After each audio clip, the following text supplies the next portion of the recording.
Hi guys, Jordan here from the Belfast City Mission Rathcoole. Just want to give you a little thought for Thursday. It's a bit of a tongue twister, but maybe we'll go with it. I want to read a couple of very familiar verses from Lamentations chapter 3, 22 to 24 says this: The steadfast love of the Lord never ceases. His mercies never come to an end. They are new every morning. Great is your faithfulness. The Lord is my portion, says my soul. Therefore, I will hope in him. The writer tells us of coming into contact here with God's never-ending mercies. They're fresh, new every morning, fresh as the air that maybe we're getting a little bit less of these days as we're kept indoors. But why? Why are they new every morning? Why is it that God does it that way? It's not because yesterday's mercies were bad or weak.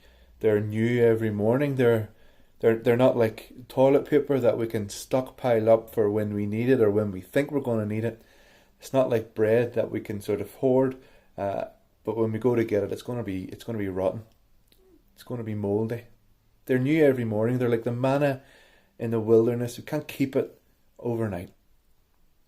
John Piper said this. He said, you live on God day by day, or you don't live on God at all. And if we read Lamentations, we can pluck this verse out of context.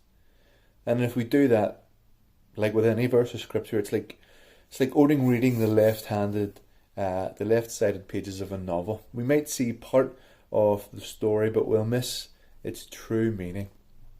Lamentations is it's a collection of songs and poems of, as the name suggests, of lament. But Jeremiah, the guy who wrote Lamentations, what is it that he's lamenting? He's been writing about how difficult and about how depressing and how much of a trial his circumstances were as they were in captivity. He saw his city fall to an invading army. He's watched as the gates have been broken and burned. He's watched as his neighbours and his friends and his family have been attacked and killed. And in previous verses he's said things like this. I'll just go back to chapter 2. And he says this: Arise, cry out in the night at the beginning of the night watches. Pour out your heart like water before the presence of the Lord. Lift your hands to him for the lives of your children who faint for hunger at the head of every street. A desperate picture here of parents pleading for their children in the dead of the night. Jeremiah talks about these awful things non-stop.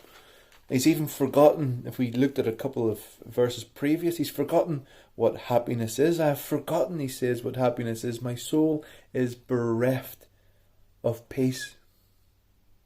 And maybe in these anxious days that we're living in, of empty shelves, of uncertainty of what the next hour or the next day is going to bring, we feel like that as well. Our soul is bereft of peace. But suddenly in this bleak account, we find that Jeremiah's thoughts are turned, they take a startling 180-degree turn towards the character of God. Jeremiah's entire world's falling apart, and yet here he writes these words of great hope, even though they're through bitter tears. This moment of dread and defeat, we find this glimmer of hope, this rock of truth that steps in, that he stands upon, that he holds on to. He says that the steadfast love of the Lord never ceases, that his mercies never come to an end. The Hebrew word here for mercies is used around 250 times in the New Testament. It's a beautiful, sweeping, all-inclusive term for God's love, for his goodness, for his forgiveness, his compassion, indeed for his faithfulness. His mercies are not only new every morning, but they're like a relentless flood that we can't hold back.